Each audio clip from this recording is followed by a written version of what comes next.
Welcome. এসএলএসটির নিয়োগের বিষয়ে বিভিন্ন প্রশ্ন আপনাদের আছে, আমি কয়েকটি প্রশ্নের উত্তর দেব। তার আগে সবচেয়ে বড় প্রশ্ন যেটা সংবাদ মাধ্যমে যেটা খবর, এসএসসির যে চেয়ারম্যান ছিলেন সিদ্ধার্থ বাবু, তিনি পদত্যাগপত্র পাঠিয়েছেন। তাহলে এইরকম একটা নিয়োগের পরিস্থিতিতে যদি এসএসসির চেয়ারম্যান চেঞ্জ হয় বা পদত্যাগ করে, নিয়োগ কতটা প্রভাবিত হবে সেটা যেমন আছে, এটা নিয়ে অনেক সংশয় আছে অনেকেরই, অনেকে অনেক রকম জানতে চাইছেন, চাওয়াটা স্বাভাবিক। সেটা কি আমাদের এই নিয়োগের উপরে প্রভাব ফেলবে? তাছাড়া অনেকের প্রশ্ন আছে যে মেডিকেল নিয়ে, গতকালকে যে ভিডিওটি করেছিলাম মেডিকেল লিস্টটা কোথায় আছে, আমি ইন্ডিভিজুয়াল কয়েকজনকে অ্যান্সার দিয়েছি, সেটা বলবো। আর যদি মেডিকেলে অনেক সময় অনেকের সাধারণ সমস্যা আছে, কারো চোখে সামান্য, কানে সামান্য, এগুলোর জন্য কি হতে পারে, মেডিকেল লেকি বাদ চলে যাওয়ার যে সম্ভাবনা আছে। ইনস্ট্রাকশন মিডিয়াম যেটা, অর্থাৎ পাঠদানের যে মাধ্যম হিসেবে আমরা অনেকে মানে Bengali medium, Hindi medium, English মিডিয়ামে যে অ্যাপ্লাই, এক্ষেত্রে কিছু প্রশ্ন দেখছি কয়েকজন আর রয়েছে, থাকাটাও স্বাভাবিক। আর ৯-১০-এর বাকি সাবজেক্ট, কয়েকটি সাবজেক্ট মেনশন করে বিভিন্নজন বিভিন্ন সাবজেক্টের কথা বলছেন, কবে ভেরিফিকেশন শুরু হতে পারে। আর অনেকেই আমাকে নতুন করে আবার শিক্ষা বিজ্ঞানে ক্লাস করতে শুরু করছেন, করতে বলছেন, সেটারও বলবো। প্রথমে বলি এসএসসি চেয়ারম্যানের পদত্যাগ অর্থাৎ সরে যাও, এটা একদম হওয়ারই ছিল। আমি কয়েকদিন ধরে বলছি যে এসএসসি চেয়ারম্যান দেখবেন পদত্যাগ করবে, রিজিওনাল অফিসার যারা আছে তারাও সরে যাবে বা সরিয়ে দেওয়া হবে, এটাই স্বাভাবিক। ডিপিএসসির চেয়ারম্যান যেমন প্রাথমিকের ক্ষেত্রে চেঞ্জ হচ্ছে, দেখুন একটা সরকার আসলে তার সেট আপে চলে, আমাদের স্কুলে ম্যানেজিং কমিটিগুলো ভেঙে দিয়ে নতুন করে আসবে, এগুলো আসা উচিত, না হলে সিস্টেমটা গন্ডগোল হয়ে যায়। এবং এসএসসি চেয়ারম্যান ভালো করেছে কি খারাপ করেছে সেটা তো আমরা সবাই জানি। এই চেয়ারম্যানের আগে যিনি ছিলেন এসএসসি চেয়ারম্যান জেলও খাটছে, সেটাও দেখেছি, এই চেয়ারম্যান নয় তার আগে। যাই হোক, এসএসসি চেয়ারম্যান বদল হলে নিয়োগে খুব বেশি প্রভাব পড়বে না। আধিকারিকরা যারা আছেন তারা প্রসেসটা চালাবেন। আর চেয়ারম্যান চলে যাবে মানে শূন্যস্থান থেকে যাবে তা নয়। মুখ্যমন্ত্রী একজন প্রাক্তন হয়ে গেছেন মানে আরেকজন কিন্তু তার দুদিনের মধ্যে চলে এসছে, 3 দিনের মধ্যে চলে এসছে, এটাই স্বাভাবিক। এটা হাওয়ার মতন, কোনো জায়গায় হাওয়া বায়ু শূন্য থাকতে পারে না, চারদিকের বাতাসটা যেমন ভরে যায় ঠিক তেমনই পদ শূন্য থাকবে না। অন্য কোনো একজন, শোনা যাচ্ছে একজন আইএএস অফিসার আসতে চলেছেন, আসলে স্বাগত, একজন ভালো মানুষ আসুন, নিরপেক্ষভাবে কাজ করুন, দায়িত্বশীলভাবে কাজ করুন, দ্রুততার সাথে আমাদের নিয়োগটা দিন, এটাই আমাদের সকলের দাবি থাকবে।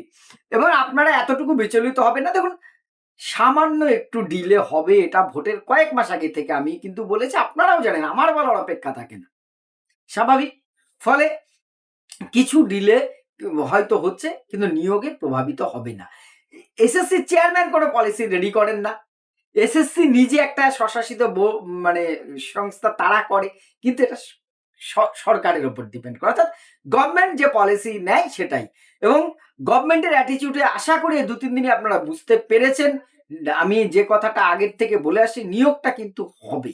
আজকে সে একই কথাই বলছি, একটু ডিলে হলেও নিয়োগটা হবে। অনেকে আমাকে অনেক রকম বলছেন, আপনি না জেনে বলছেন, হ্যাঁ হতে পারে। দেখুন, আমি সব জানতা নই, ভবিষ্যৎ দ্রষ্টা নই, তবে পারিপার্শ্বিক অবস্থা যেটুকু যা ক্লু পাচ্ছি তার থেকে আপনাদেরকে আমি প্রথম থেকেই আশ্বাস তো করেছি, নিয়োগটা হবে। এসএসসি চেয়ারম্যানের সরে যাওয়াটা খুব বেশি প্রভাব ফেলবে না। নতুন চেয়ারম্যান আসবেন, তিনি দায়িত্ব বুঝে নিয়ে কাজ শুরু করবেন, কাজটা অ্যাকচুয়ালি করে আধিকারিক অফিসাররা, তারা কাজটা করবেন এবং যেভাবে যাচ্ছে সেভাবেই হবে। নেক্সট হচ্ছে মেডিকেলের যে লিস্টটা, সেটা কোথায় পাবো?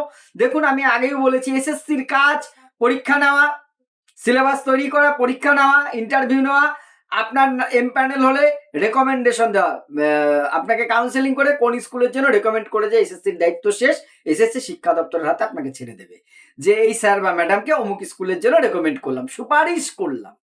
বাকি কাজ কার? নিয়োগপত্র দেওয়া, তারপরের পরীক্ষা নিরীক্ষা, পিভিআর, মেডিকেল, এটা এসএসসির কাজ, ওটা সংসদের শিক্ষা দপ্তরের কাজ। ফলে কাউন্সেলিং এর পরে আপনার যা কিছু আপডেট পেতে গেলে আপনাকে, বারবার বলেছি, থাকতে হবে পর্ষদের ওয়েবসাইটে চলে যেতে হবে। এবার দেখবেন মধ্য শিক্ষা পর্ষদ, WBBSE, যেটা West Bengal board of secondary এডুকেশনের যে বোর্ড, সেখানে এই মেডিকেল পিভিআর এর নোটিশগুলো সেখানে আসছে। অনেকে এসএসসির ওয়েবসাইটে খুঁজছেন, কই পাচ্ছেন, এটা এসএসসির ওয়েবসাইটে পাবেন না। এই দায়িত্ব এসএসসির নয়, এবারে বাকি দায়িত্বটা সবটাই স্কুল এডুকেশন ডিপার্টমেন্টের। ফলে আপনাকে সেখান থেকে বিভিন্ন যে দপ্তরের, শিক্ষা দপ্তরের ওয়েবসাইট থেকে পাবেন, এটা কিন্তু আমাদের মানে যে এসএসসির ওয়েবসাইটে পাবেন না। তারপর যে প্রশ্নটা, যে ছোটখাটো সমস্যা মেডিকেলে কি সমস্যা হচ্ছে, কেউ আছে হয়তো ছোটবেলা অনেকের বিভিন্ন কারণে হোক, বিশ্বাসের কারণে হোক, কোনো বিশেষ কারণে কানে অনেক কেউ দুল পড়েন, কারোর কানে একটু সমস্যা আছে, কারো চোখের পাওয়ারের সমস্যা আছে, এগুলোর জন্য কি স্যার মেডিকেলে বাদ হয়ে যাবে? না। দেখুন, এটা আর্মির বা সেই জাতীয় কোনো নিয়োগ নয় যে খুব সূক্ষ্মাতি সূক্ষ্মভাবে আমরা ভাবুন, আমরা শিক্ষক হিসেবে পেয়েছি তো যাদের সাধারণ ডিসেবিলিটি আছে এবং তারা সাফল্যের সাথে খুব দায়িত্বের সাথে বহু শিক্ষক শিক্ষিকা আমাদের পড়িয়েছেন। ফলে সমস্যা আপনার ছোটখাটো থাকতে পারে, তার জন্য আপনাকে সাজেশন দিতে পারে, এটা করতে পারে সেটা করতে পারে, তবে সাধারণ ছোটখাটো সমস্যার জন্য মেডিকেলে বাদ পড়ার হিস্ট্রি নেই, বাদ পড়বেন না। 16 সাল থেকে শুরু হয়েছে মেডিকেল, তার আগে আমাদের সময় ছিল না, আমরা যখন চাকরি পেয়েছি, আগেও অনেকবার বলেছি, সেই অভিজ্ঞতায় সেখানে বিভিন্ন জনের সাথে কথা বলে আমি দেখেছি যাদের সাধারণ সমস্যা ছিল তাদের কিন্তু বাদ হওয়ার চান্স নেই। তবে হ্যাঁ, ফিজিক্যাল চ্যালেঞ্জ কেউ যদি নকল সার্টিফিকেট দেখিয়ে থাকেন, সেক্ষেত্রে ধরা পড়লে কিন্তু তার ক্যান্ডিডেচার বাতিল হতে পারে। সেটা এক্সেপশনাল, আপনাদের সাধারণ প্রার্থীদের জন্য এটা সমস্যার কারণ নয়। কোনো বিশেষ সমস্যা কারোর যদি থাকেও সেটার সলিউশনও বেরোবে। তবে সাধারণ ছোটখাটো যে ধরনের সমস্যা নিয়ে আপনারা অনেকেই প্রশ্ন করছেন, আপনারা নিশ্চিত থাকুন এর জন্য আপনাদের চাকরিতে চাকরি পাওয়ার ক্ষেত্রে একজন স্বপ্নের আপনার শিক্ষক বা শিক্ষিকা হয়ে উঠতে আপনাকে কোনো রকম সমস্যা পোহাতে হবে না, আপনার স্বপ্ন ব্যাহত হবে না। আচ্ছা, ইনস্ট্রাকশন মিডিয়ামটা নিয়ে কয়েকজন অনেকদিন ধরে প্রশ্ন করছেন যে হয়তো তার মাধ্যমিক পর্যন্ত বাংলা মিডিয়ামে তিনি পড়েননি, ইংলিশ মিডিয়ামে পড়েছেন, পরে কোনো একটা স্তরে বাংলা মিডিয়ামে পড়ে আবার ইংলিশ মিডিয়ামে গেছেন, এই ধরনের একজন প্রশ্ন করেছেন।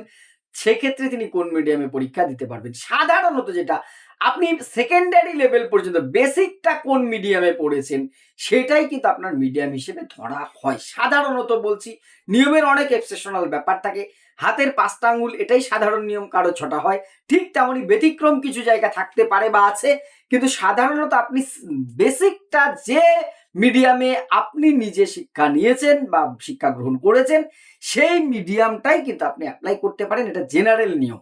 এই বিষয়ে বিস্তারিত যদি আপনাদের কাছে আরো তথ্য থাকে জানাবেন।